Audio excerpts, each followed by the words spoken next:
You wake up dreading another day under the thumb of a toxic boss.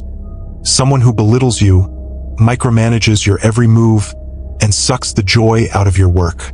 Your stomach knots at the thought of facing them again. You fantasize about quitting, about screaming back, about finally putting them in their place. But what if I told you there's a far more powerful way to handle this?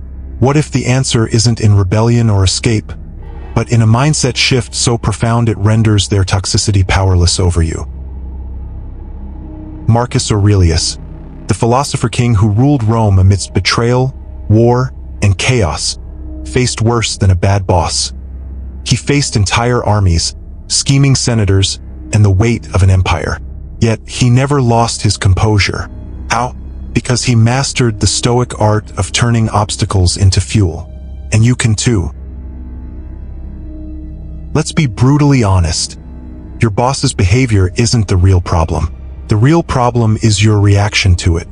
You've handed them the keys to your emotional state, letting their moods dictate yours.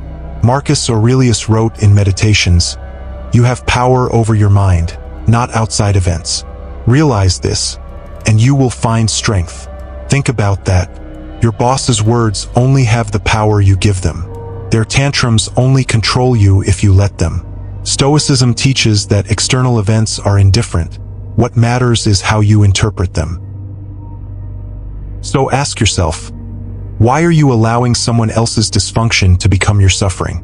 Why are you giving them the authority to define your day, your self-worth, your peace? Take that power back.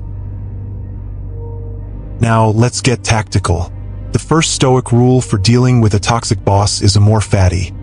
Love your fate. This doesn't mean you enjoy their abuse. It means you accept it as part of your current reality and use it to grow. Nietzsche, who was deeply influenced by Stoicism, said, "That which does not kill me makes me stronger." Your toxic boss is a test. Can you remain calm when provoked? Can you act with integrity when they act with pettiness? Can you focus on what you control, your effort, your attitude, your response, instead of fixating on what you can't? Every interaction is a chance to practice patience, discipline, and emotional mastery. Stop seeing your boss as an obstacle. Start seeing them as your unwitting teacher. Next, practice the dichotomy of control. Write this down. Some things are within my control, others are not. Your boss's behavior? Not in your control. Your reaction? 100% yours. Your boss yells at you? Fine, that's their choice. But your inner dialogue, how you process it, whether you internalize it, whether you let it derail you, that's your domain. The moment you stop expecting fairness from an unfair person, you free yourself. Marcus Aurelius faced betrayal from those closest to him, yet he never wasted energy demanding they change. He focused on what he could do: rule wisely, act justly, stay virtuous. You must do the same. Focus on your work, your growth, your exit strategy if necessary, but stop waiting for your boss to become someone they're not. Here's where most people fail. They think Stoicism is about suppressing emotions. Wrong. It's about transcending them. When your boss tries to provoke you, pause, breathe, ask yourself, what is this moment demanding of me? Not what your ego wants, revenge, validation, and outburst, but what your highest self requires. Maybe it's silence. Maybe it's a measured response. Maybe it's walking away. But it's never panic, never knee-jerk rage. Epictetus, another Stoic giant, was enslaved as a child. Yet he said, "No man is free who is not master of himself." Your boss might have authority over your job, but they only have authority over your mind if you surrender it. So don't. Let's talk about perspective. Zoom out.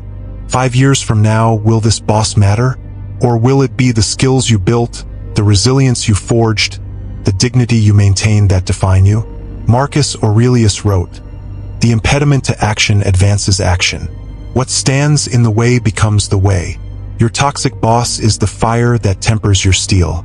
Every slight, every unreasonable demand, every moment you choose not to crumble, that's you building unshakable inner strength. Most people never get this opportunity. They coast through life untested. But you're being forged in the fire. Don't waste it. Now, the hard truth. If you're miserable, it's not just because of your boss. It's because you've tied your happiness to circumstances you can't control. Stoicism teaches that happiness is an inside job. You think quitting will solve everything? Maybe. But until you master your mind, you'll just find another tyrant. A landlord, a colleague, a partner, to blame for your unhappiness. Real freedom starts when you stop outsourcing your peace. Marcus Aurelius ruled an empire, yet his journal is filled with reminders to stay grounded, to avoid arrogance, to endure hardship with grace. If a man with that much power focused on self-mastery, what's your excuse? So what's the actionable takeaway? Start small. Tomorrow, walk into work and do this. For every toxic comment, silently repeat, "This is not about me." For every power play, ask, "What can I learn here?"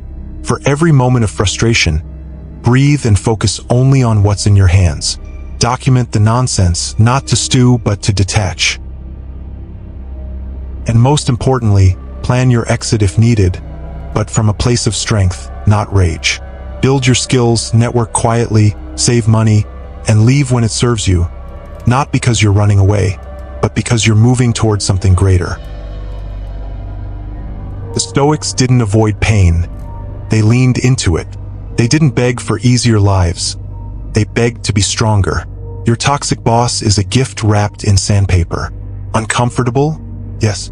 But the friction is polishing you into someone unbreakable.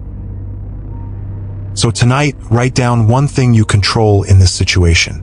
One action, one mindset shift, one small act of defiance against victimhood. Then do it. Because here's the truth. Marcus Aurelius isn't coming to save you. You have to save yourself. And you can. Starting now.